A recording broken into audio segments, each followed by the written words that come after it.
Hello అండి. పాలు విరిగిపోతే ఈరోజైతే ఈ చనాతోనే నేను ప్రిపేర్ చేసుకున్నాను. పాలు విరిగిపోతే ఫ్రెష్ పాలే విరిగిపోయాయండి. సో, విరిగిపోతే ఇలా బీట్రూట్ బర్ఫీ అయితే చేసుకున్నాను. అయితే సేమ్ చనాతోనే.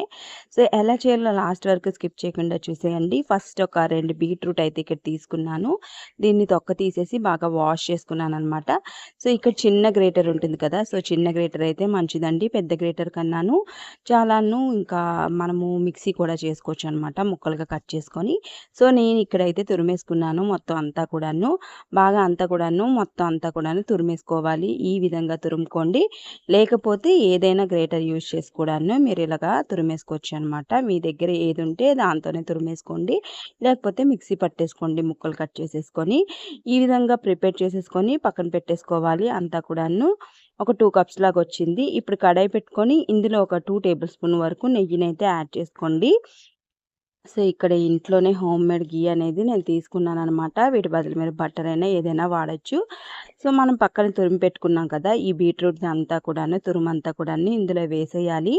సో, ఈ ప్లేస్‌లో మీరు క్యారెట్ కూడా యూజ్ చేసుకోవచ్చనమాట. క్యారెట్ బర్ఫీ కూడాను చేసుకోవచ్చండి. ఈ విధంగాను సేమ్ కొలతలతోనే సేమ్ ఇలాగే చేసుకోవచ్చు. క్యారెట్‌ని యూజ్ చేసేసి సో, మనం ఇది పచ్చిదనం పోయేంత వరకు 5-10 నిమిషాల వరకును లో ఫ్లేమ్‌లో పెట్టుకొని వేయించుకోండి. అప్పుడే చాలా బావుంటుంది. సో, కాసేపటికి కలర్ అనేది చేంజ్ అయిపోతుందండి బీట్రూట్‌ది అనేది. సో, నేనిక్కడ కలర్ వేయకుండానే యూజ్ చేస్తున్నాను బీట్రూట్ బర్ఫీ అనేది.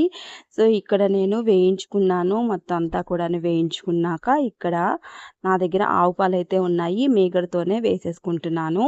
సో, ములిగేంత వరకు వేసుకున్నానండి. ఒక గ్లాసుడు వేసుకున్నాననమాట. సో, సుమారుగా ఒక కప్పు పాలనమాట. సో, ఈ పాలనంతా కూడాను వేసేసి బాగా మిక్స్ చేసుకోవాలి. ఈ మిక్స్ చేసుకొని బాగా ఉడికించుకోవాలి. పాలనేవి మనకి మొత్తం అంతా కూడాను డ్రై అయిపోవాలనమాట. సో, అంతవరకు ఉడికించుకోండి. సో, మీడియం ఫ్లేమ్‌లో పెట్టుకుంటే చాలా త్వరగా అయిపోతుంది. ఇప్పుడు పక్కన పెట్టుకున్న ఈ పాలు విరిగిపోయిన శనాని ఇందులో యాడ్ చేసుకున్నాను. ఒక కప్పు వరకు యాడ్ చేసుకున్నానండి. సో, మా దగ్గర పాలు లేవు అనేసి అనుకుంటే గనుక మిల్క్ పౌడర్ కూడాను యాడ్ చేసుకోవచ్చు. సో, వాటి టేస్ట్ కూడాను చాలా బావుంటుంది. వీటికన్నా కూడా ఇంకా బావుంటుంది.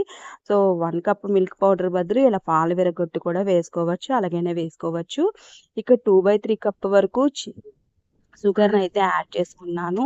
షుగర్ బదులు మీరు మిశ్రీ కూడా యాడ్ చేసుకోవచ్చు. లేకపోతే బెల్లాన్ని కూడాను యాడ్ చేసుకోవచ్చు. బెల్లం పౌడర్ అనేది.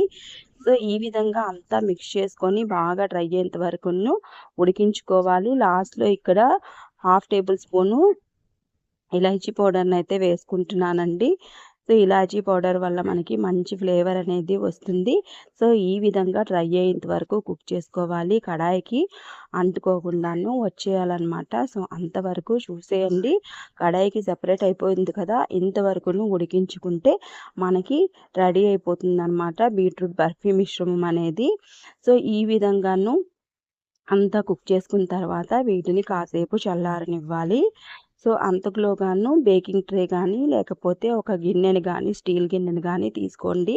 సో, నేనిక్కడ బేకింగ్ పేపర్ అయితే పెట్టేసుకున్నానండి. లేకపోతే మీరు స్టీల్ గిన్నెలో నెయ్యి కూడా రాసేసి వాటిలో వేసుకుంటే గనక సరిపోతుందనమాట.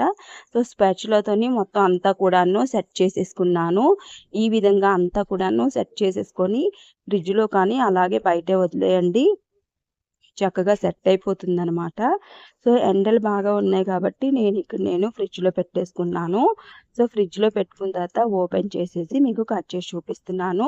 వీటిపైన మీరు డ్రై ఫ్రూట్స్ కూడాను యాడ్ చేసుకోవచ్చండి. సో, నేను ఎలాంటి డ్రై ఫ్రూట్స్ వేయకుండానే చూపిస్తున్నాను. మంచిగా నచ్చిన షేప్‌లో అయితే కట్ చేసేసుకోవచ్చు. సో, నేనిక్కడ స్క్వేర్‌గా కట్ చేస్తున్నానండి. సో, ఈ విధంగా తప్పకుండా ట్రై చేయండి. ఎలా వచ్చిందో తప్పకుండా ట్రై చేసి కామెంట్ చేయడం అస్సలు మర్చిపోద్దు. వీడియో నచ్చితే తప్పకుండా లైక్ చేసి సబ్స్క్రైబ్ చేసుకోండి. చాలామంది సబ్స్క్రైబ్ చేసుకోవట్లేదు. తప్పకుండా సబ్స్క్రైబ్ చేసుకోండి. ఓకేనండి. నెక్స్ట్ వీడియోలో కలుద్దాం. అంతవరకు బాయ్ బాయ్. Take care.